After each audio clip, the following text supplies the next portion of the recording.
Welcome to Gold Star Classroom, the podcast where our panelists go back to school.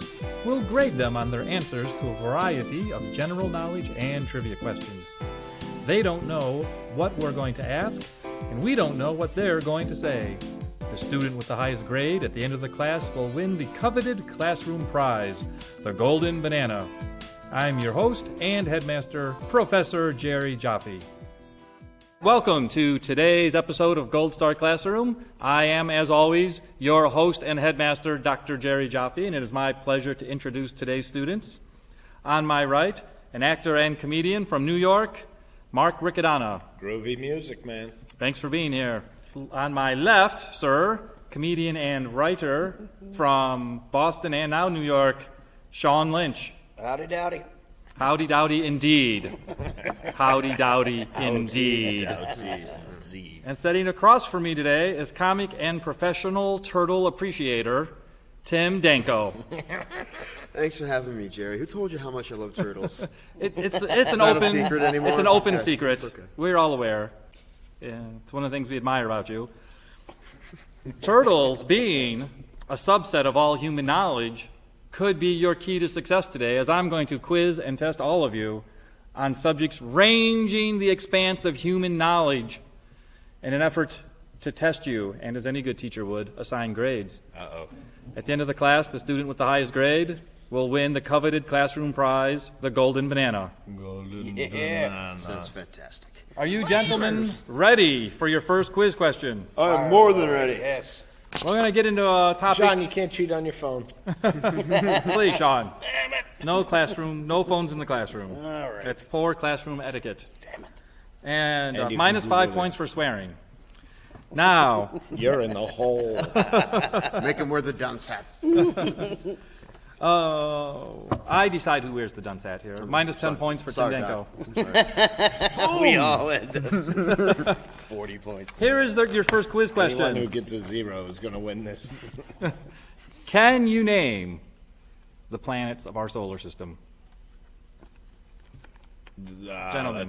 Let's start with Venus, Mercury, Earth, Uranus, Saturn, Uranus, Mars, Jupiter. Mars, Jupiter. Pluto is not a planet, or is it now? I think it is now again. It's back to being a planet? This, of course, is one of the hidden traps of this question, is what you think Pluto is. He's a wonderful I will dog say in the Disney movies. there is yet another planet you haven't named yet, besides deciding on Pluto. Say Earth. You say Earth? We did say Earth. Neptune. Correct. gonna say. 10 points for Tim Danko. Dank, Nice. dank, I'm dank. back at zero. All I right. got really sad when they demoted Pluto. Right? 'Cause I grew up with Pluto, you know? Sure, that's I know sometimes. it since it was this big. Yes. Being this big is actually the problem. Pluto is not that large of a body, and there are other celestial bodies in our very own solar system of similar size. So kind of like, should we have a 51st state? It's a similar thing. If we can keep Pluto as a planet, then suddenly there's 3 or 4 more planets at least. Really? But they're all small. Pluto and these other bodies are not as big as any of the other 8 planets. So they went that way. The technical phrase or jargon is dwarf planet. It's a dwarf planet. It is Pluto is considered a dwarf planet. That's little person. Can we just say little planet? I feel like dwarf planet's a little offensive. Indeed. There are a few other dwarf planets or little planets, if you prefer, in our solar system. There's probably one For that's planet with the most well-known. Do you know what the other large rock is that's not big enough to be a planet, but is big enough to be worth mentioning? a planetoid, an asteroid. Well, I have not an asteroid. Asteroids are quite small, okay. relatively speaking. Be any of the moons in our system, maybe? Some Saturn has some a big of moon. Jupiter's moons are quite large, but because they orbit Jupiter, they're not in the same category as Pluto would be. This is an object that Gotcha. actually, I'll give you a reasonable astronomy hint. Okay. You did name all the 8 planets. Which one's closest to the sun? Mercury. Venus, Earth, Mars. and then what's next? Saturn. No. Jupiter. Jupiter is correct, except there's one thing they usually mention that's between Mars and Jupiter. There's a dingleberry. There are several dingleberries, the so-called asteroid I belt. want to hear Carl Sagan say that. Several dingleberries between. Billions and billions of dingleberries. You see these 12-year-olds in a planetarium, like billions and billions of dingleberries. It's the one time the planetarium got an applause break. There's a lot of dingleberries near Uranus. Carl Sagan's drunk again. All right. That bell you heard was the second Uranus joke since we started this topic. In the asteroid belt, there are rocks of various sizes, but there's one larger one that has its own individual name, and that is also a dwarf planet now, considered a dwarf planet. That's Ceres, C-E-R-E-S. That's the largest of the rocks in the asteroid belt, and it's about the same size as Pluto. Wow. You were getting them in order correctly, with Neptune being the furthest away. Of course, we're talking about huge numbers. How far do you think Neptune is out, approximately? From Earth? From the sun. Distance from the sun. From the sun. Yep. Just approximately. Well, I saw on the scale model it was about this far. And on that scale, sir, if every I wanna inch say- equaled like 1,000,000 or 100,000,000 miles, you'd be close. I'm going to say It's one of a those million huge- light years. It's one of the... What? 1,000,000 light years would not be the correct answer. Damn. I think that's the distance to heaven. Approximately. I feel like it depends. How many dingleberries are from the sun to Mr. Neptune? Sagan, put the scotch down. Well, from the sun to the outer reaches of our own solar system is considered about 1 light year. Oh, wow. Yeah. Do you know the distance to the next nearest star? I was just listening to somebody talk about this stuff. Was it me? Just now? That's weird deja vu. You remembered what you just heard. No, there was somebody, they were talking about the how to fathom the universe is endless. Well, and then just how And- huge it is as well. Just And that it might be part of another thing that is endless. Yep. Now we're just getting in the stoner Yes. area. Well, to get out of the stoner area, Neptune is approximately 3,000 million miles. I'm rounding off to a round number there, but it's approximately 3,000 million. What if it was exactly that? That would be weird. It would be weird because it's moving.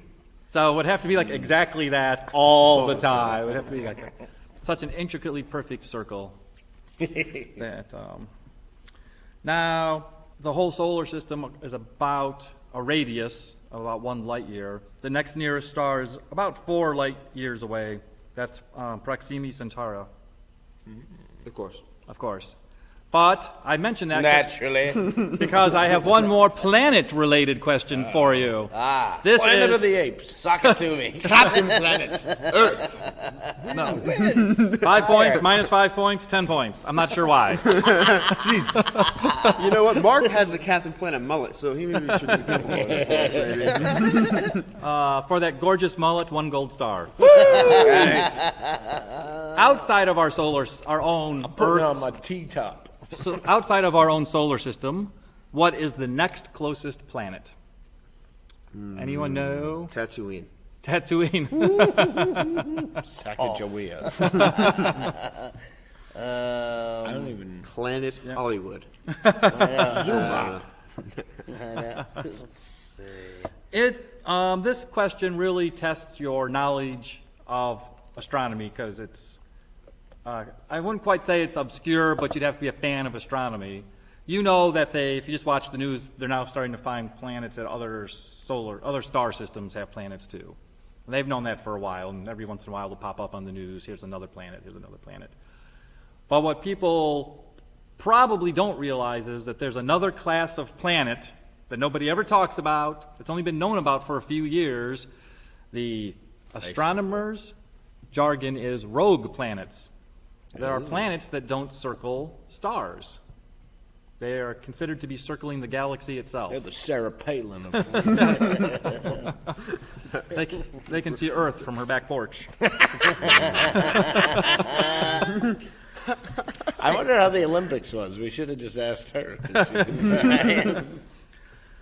So there is a rogue planet not far from Earth, and that is the next nearest planet. Could it somehow latch into our solar system and get on a...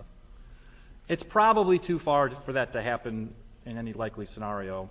One of the reasons why our own solar system is about 1 light year radius is because that's about the limit of the gravitational effect of our sun. So this next planet that I'm referring to is 80 light years away. So it's not close enough that it could be affected in that way, and that latching on suddenly becoming part of our solar Just system. coming on here.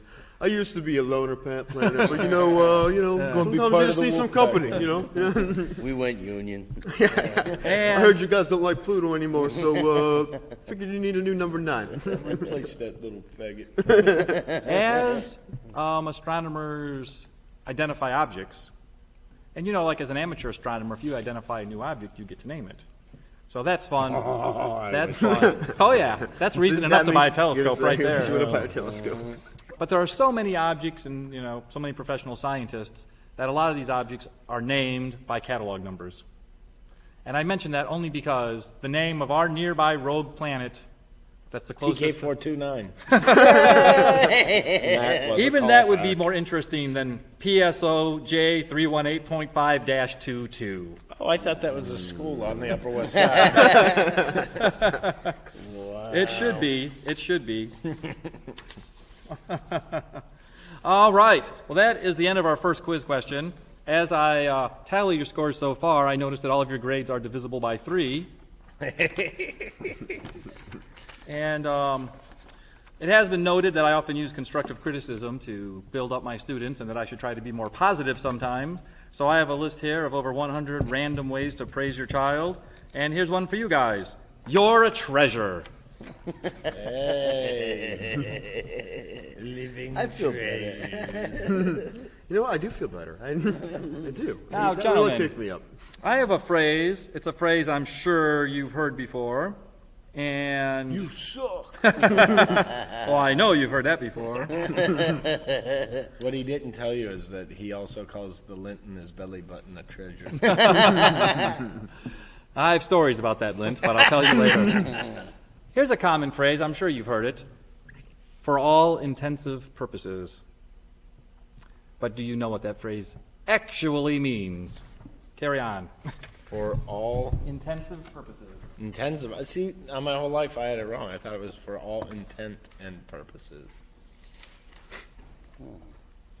So, Sean, what are you pondering? Because I didn't even know the phrase. We'll take Mark's first comment under advisement. I thought it was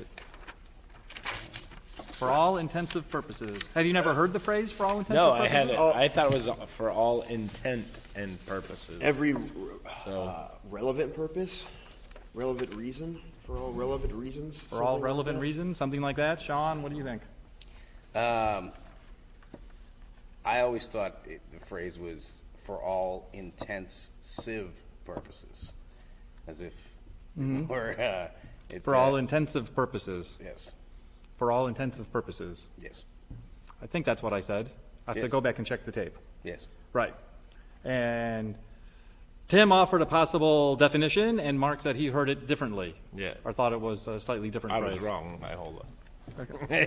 Well, I in would this, imagine, That's I would the imagine first its time. origin, possibly its origins would take place.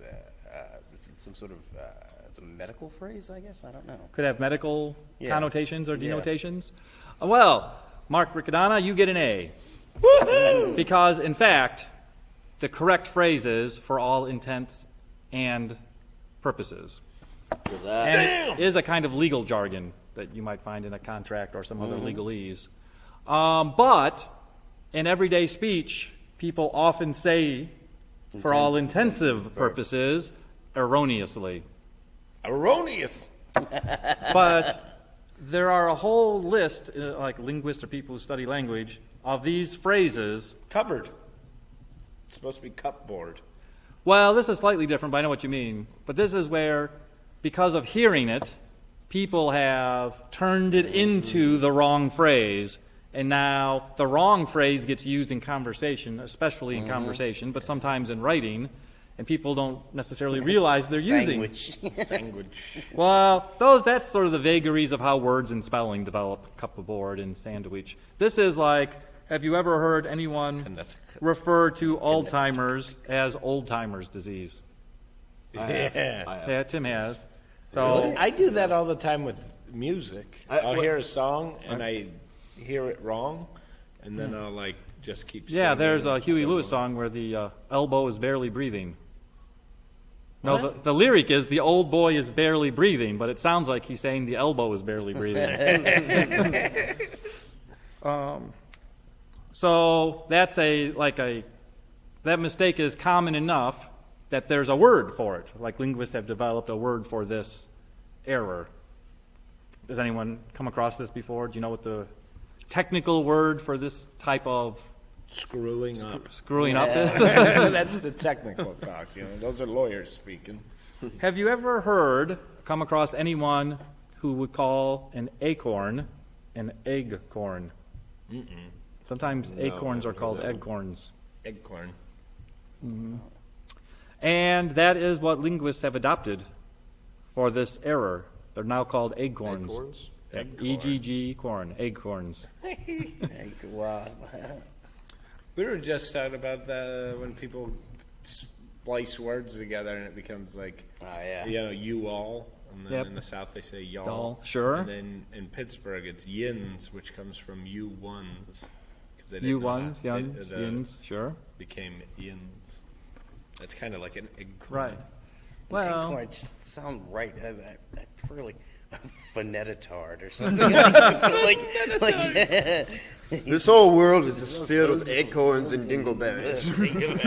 As far as well, in the realm of humor, there's a similar feature, but it's not the same, but we can compare it. Do you know, and I'll just ask and see if you know, you've heard the expression, do you know what a malapropism is? That's a subgenre of humor writing, or joke writing, malapropism. Which means that we should all probably know it, but none of us do. For some reason, I keep thinking of Marshmallow treat. malapropism. I love thinking those of what's his name? Carrot Top's entire career. He's malapropping again. He's the worst props ever. Okay. Plus 10,000 points for inventing a whole new thing. That's glorious. It insults a carrot top on top of it. It's like melodrama for prop gags. Now, acorns are errors, and malapropism is a type of humor writing, but it's a type of humor writing in which errors are depicted. Usually it's when non-English speaking characters make mistakes with the language. Oh my God, I did a movie and it was written by an Indian guy. Okay. And they wanted it to be in English, but it wasn't their first language. So the entire script was like, nobody speaks like this. I'm going to enjoy the cold beverage much. Thank you for giving it to me. Well, it's like that movie Birdemic. Have you guys seen Birdemic? It is the worst film ever. No, but this sounds like the greatest homework assignment I've ever been given. It's a really bad B horror film that was like shot B? God, you're generous. How far down does the scale go at that point? It was shot on like a phone, practically, but it was. But in a non-ironic way. No, yeah, this guy he wanted to make like a modern day version of the Birds, but the guy had never made a film before, never really taken a class, I don't think, but he was also, English was his second language, I believe he was Korean or something, but the dialogue between the characters was so wonderfully bad that like the movie became insanely popular just because the dialogue. It's so bad, it's good. Yeah. Fans and aficionados of classic comedy, of course, will love the Marx Brothers. Oh, yeah. So almost all the humor around Chico Marx his malapropisms, because he always gets the words wrong. So Groucho says, and this part of the map is where the viaduct is. And then Chico says, why a duck? Why a no chicken? So that's a malapropism. He's like, how are you my brother and from another country and speaking another language? That's my favorite. Once for one episode, I'd like to be, has anybody else noticed it's a little weird that our brother talks like a Puerto Rican from the Bronx? It'd be great. Well, in their stage act, Groucho, the character was done with a German accent. Oh, But really? by the time they got to Broadway, they had decided to make it sort of American English instead of. Because he was like a German headmaster, and so he would always be like the know-it-all, condescending, control freak. But they thought when they were sort of going mainstream Broadway that was too many ethnic characters. Wow. That's So- interesting. I didn't know that, man. All right. So that's malapropisms and eggcorns. Nice. Linguistic errors. They're amazing omelets put together. Maybe you can send an eggcorn to Carrot Top. Or give me Eggcorn Top.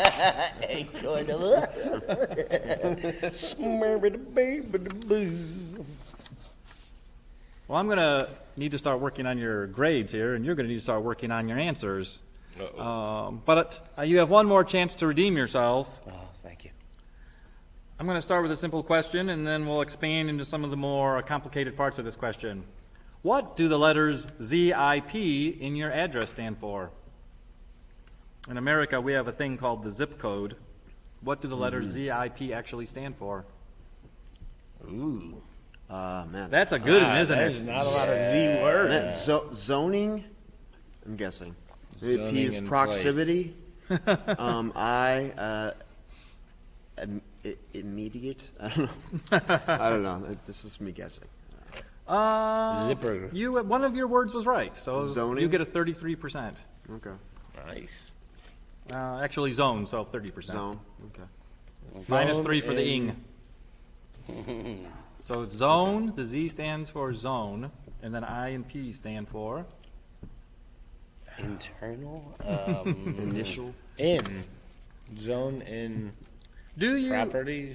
in the history of the development of addresses and postal codes, do you know when the zip code was officially introduced into the American address? I'm going to say 36. We have a vote for 36. 36 feels about right. Is that 1936? Yeah. Okay. Yeah, no, just, We got to check that rock outside. yeah. Throw me for a loop.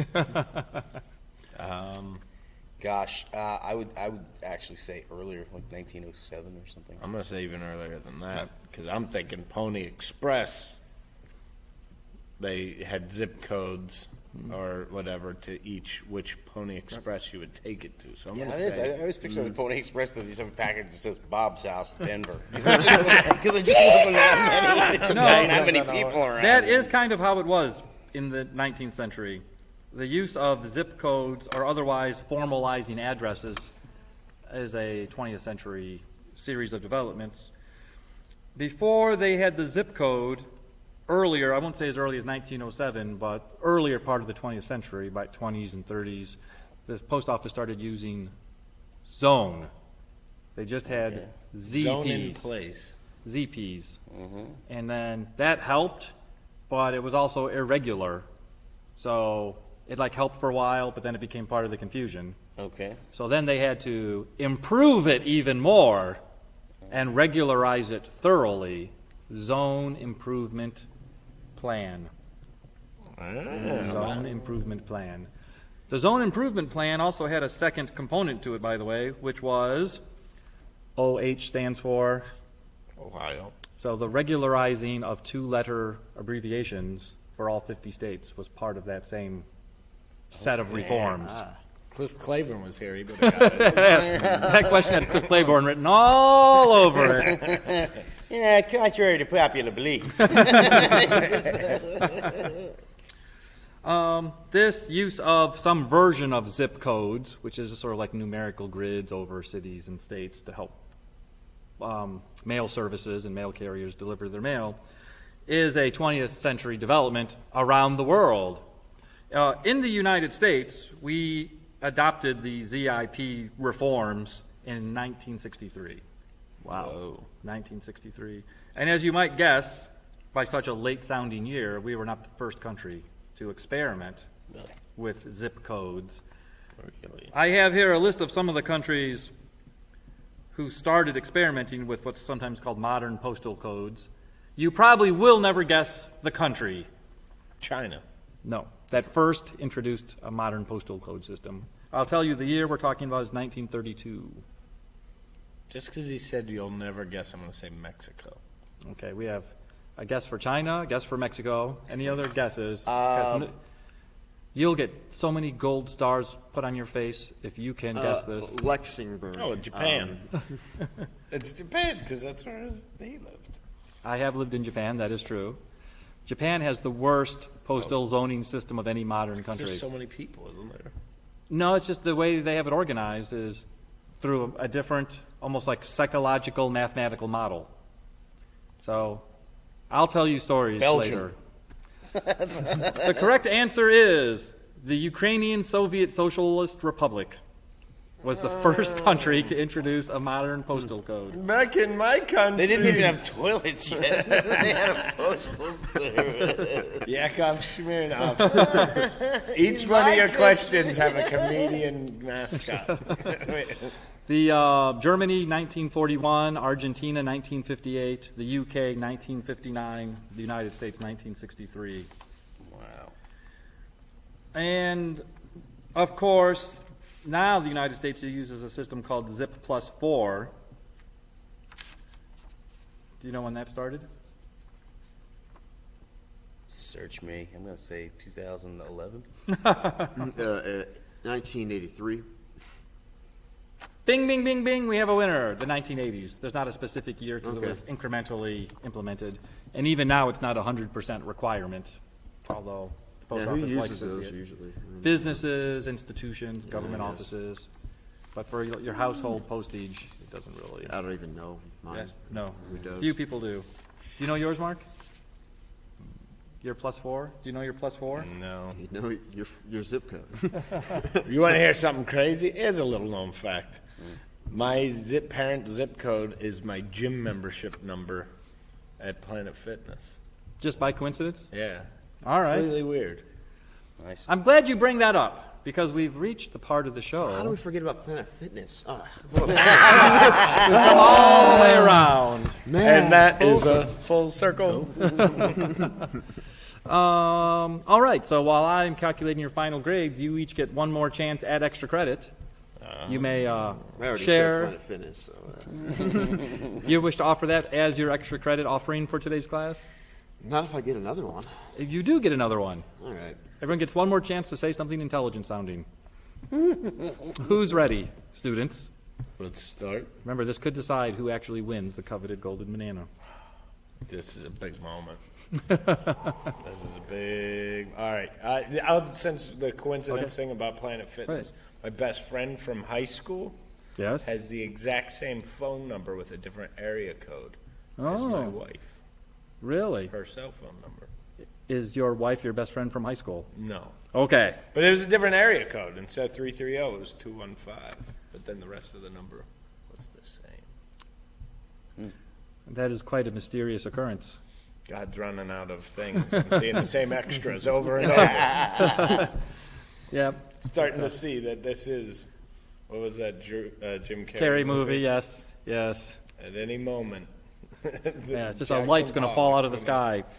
Yeah, and Jackson Pollock's going to talk to you through a big speaker. Yeah. The Truman Show. Yeah, that's it. All right. I love that movie. All right. Sean, what extra bit of knowledge do you have for us? Let's see.